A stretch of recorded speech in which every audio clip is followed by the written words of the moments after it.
ईश्वर की शपथ लेता हूँ कि मैं सत्यनिष्ठा से प्रतिज्ञान करता हूँ। राजेंद्र प्रेमी अतुल ईश्वर की शपथ लेता हूँ। मैं सोनू श्री पुत्र प्रसन्न ईश्वर की शपथ लेता हूँ।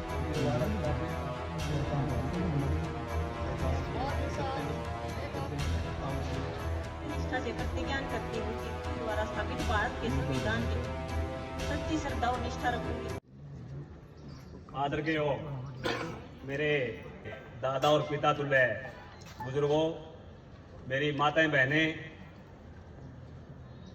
हमारे स्कूल के प्राचार्य महोदय और शिक्षकगण, हमारे गांव की नवनिर्वाचित पंचायत की मुखिया और सभी सदस्यगण, हिंदुस्तान का उज्जवल भविष्य नन्हे मुन्ने बच्चों और जहां तक मेरी आवाज आती है बहने, सबसे पहले तो मैं आप लोगों का धन्यवाद करूंगा जिन्होंने शांति में माहौल के अंदर इतने बड़े चुनाव को संपन्न करवाया।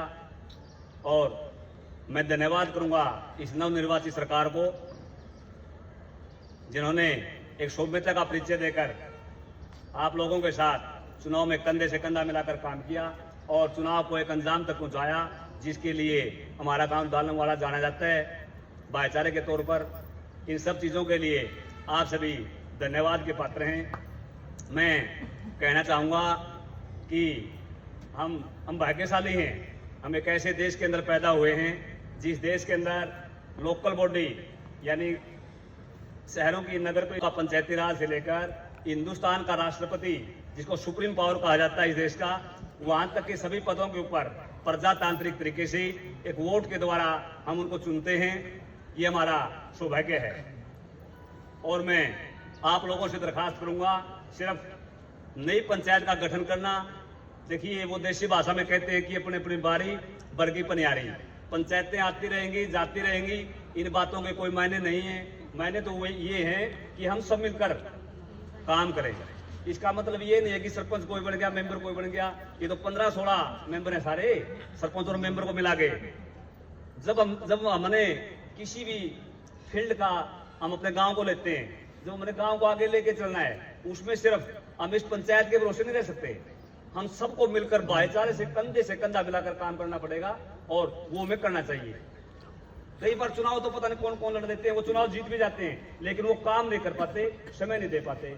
इसलिए उनका भरोसा हम सिर्फ उनके विश्वास में नहीं रह सकते। हम सबको मिलकर काम करना पड़ेगा। जो चुनाव में जीते उन्होंने चुनाव लड़े, नहीं जीतेंगे कैसे? लेकिन वो बड़े लंबी रेस के घोड़े पे कुछ लोग, लेकिन वो पद की लाशा नहीं रखते। ऐसे लोगों को गांव के विकास में मैं कहूंगा कि उनको जरूर जो है योगदान देना चाहिए और मिलकर काम करें। जो वैमनस्य है, भेदभाव की चीजें हैं, ईर्ष्यालु जो भावना कुछ लोगों के अंदर होती है, हम उसको त्यागें। हम सबका एक ही मकसद होना चाहिए कि जो हमारा छोटा सा गांव जिसमें हम पैदा हुए हैं या हम पले बड़े हैं, और हर कोई चाहता जब मरे तो हम इसी गांव के अंदर मरे। हर आदमी की इच्छा ये भी होती है। तो इसके लिए जो है पूरी जिंदगी इसके लिए काम करना जो है हमारी एक जिम्मेवारी भी बन जाती है, हमारा फर्ज भी बढ़ जाता है। डांडा साहब ने भी स्कूल के बारे में कुछ चीजें रखी थी।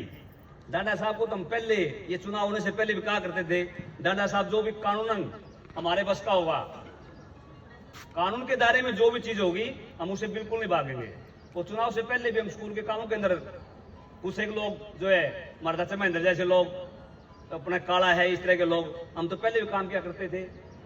और अब जो है ये बागडोर मेरी पत्नी के हाथ में आप लोगों ने दी है, अब तो मेरा तो फर्ज और भी ज्यादा बढ़ जाता है। और स्कूल के हित में जो भी होगा उसको करने में किसी तरह की कोई कोर कसर बिल्कुल नहीं छोड़ी जाएगी। हाँ होगा कानून के दायरे में, कानून के दायरे से बाहर में देखो काम करूंगा नहीं। और कानून के दायरे में जो भी काम होगा वो बिल्कुल किया जाएगा, एक इशारे भी किया जाएगा। उसके लिए किसी भी बात को जो है हम लंबा लेके बिल्कुल नहीं जाएंगे। सेंटर को लेके डांडा साहब ने मेरे को एक बार कहा था कि फाइल वहां है रुकी हुई, उसको आप निकलवाइए। 2-4 आदमी मैं गांव के लेके गया, 2-4 सरपंच मनोहर पकड़े ब्लॉक से, मैं कौन जानता कौन कहाँ गया है। और फिर वो मतलब मिशन जो है पूरा भी हो गया। और वो नजदीक ही है, डांडा साहब ने आपको बताया बयानी बोर्ड में फाइल वो जमा हुई है। और मेरे ख्याल में डांडा साहब अगले सेशन तो हो जाएगा। हाँ कोशिश तो करें इसी सेशन में आ जाए, पूरी ताकत लगा रखी है। लेकिन भगवान तो मैं नहीं, ना मुख्यमंत्री लेकिन यह कोशिश पूरी है। लेकिन अगले सेशन में तो ये मान के चलो कि आपके दोनों सेंटर 10th का भी और +2 का भी आ ही जाएगा। अब बात यह है, सेंटर तो आ जाएगा, लेकिन पहले सेंटर क्यों टूटा? वो भी मार्केट में टूटा था, वो भी मार्केट में से टूटा था। ये सेंटर टूटा मतलब क्या है? सेंटर टूट गया, अब की बार फेर लिया, हम संभाल करें नहीं उसकी। 10-20 आदमी आगे बैठे, 10-20 आदमी पीछे बैठे। अब इस सेंटर को लाने में कितनी ताकत लगी है, डाना साहब ने बताया आपको बखूबी, बहुत ताकत लगी होगी। बड़ी बड़ी सिफारिश भी करवाई है, 45,000 रुपये काम ने इकट्ठे करके चंदा करके जमा भी करवाए हैं।